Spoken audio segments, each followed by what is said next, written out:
Students, now we will see some more examples on convolution integral.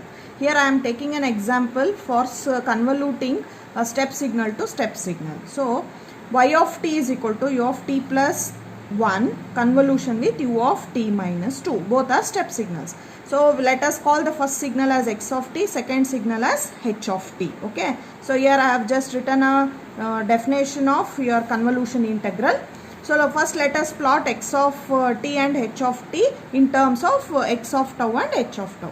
Since it is u of t plus 1, so it's a left shifted signal by 1 unit. So your signal will appear like this. Okay. The h of t is u of t minus 2. So here it's a positive value. So we should shift it right. Okay. So u of t minus 2. Okay. Next, the first step to fold your h of tau to get h of minus tau. So this signal I have folded. This is nothing but getting a mirror image. So next, after doing the folding operation, so you have to name this signal. See, in the earlier examples when we used to fold, so the starting point was 0 only. Okay, but now in this example, so when you fold, so it is occurring at minus 2. So you have to name it as t minus 2, whatever is there that you should write. Here is minus 2 is there, so I am writing t minus 2. Suppose the starting signal is here means, so here it is plus 2, so then we have to write t plus 2 like that. Okay. So once I have written t minus 2, named the starting index of folded signal, then look for the starting index of your x of tau. See here, the starting index of x of tau is minus 1. So for x of tau, the starting index is minus 1. For h of tau, the index is t minus 2. So now what we have to do? Take the h of tau index less than minus 1. Minus 1 is the starting index of x of tau. Then you take same t minus 2 greater than or equal to that same index. Okay. Now from this, see t, you keep t this side. Move this 2 towards right side. Okay. Minus 2 becomes plus 2. So then this value evaluates to be how much? Minus 1 plus 2. So it is 1. That means, so you will get an interval t less than 1 and t greater than or equal to 1. So that's what we have got here. Okay. So like this intervals you should calculate. See, t less than plus 1 means what? It is from minus infinity to 0.9, and t greater than or equal to plus 1 means what? It is from plus 1 to infinity. Here you can observe from minus infinity to 0 for negative values left shift, but from 0 to 0.9 it is right shift.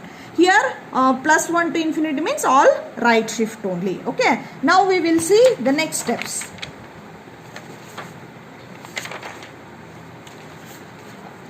When t is less than plus 1, okay, less than plus 1 means what I told, it is from minus infinity to 0.9. So I will consider this 0.9. Okay. So your h of tau is right now at minus 2. Okay. So now if I shift this 0.9 times right side also, your signal maximum occurs up to here. Okay. So your signal was at minus 2.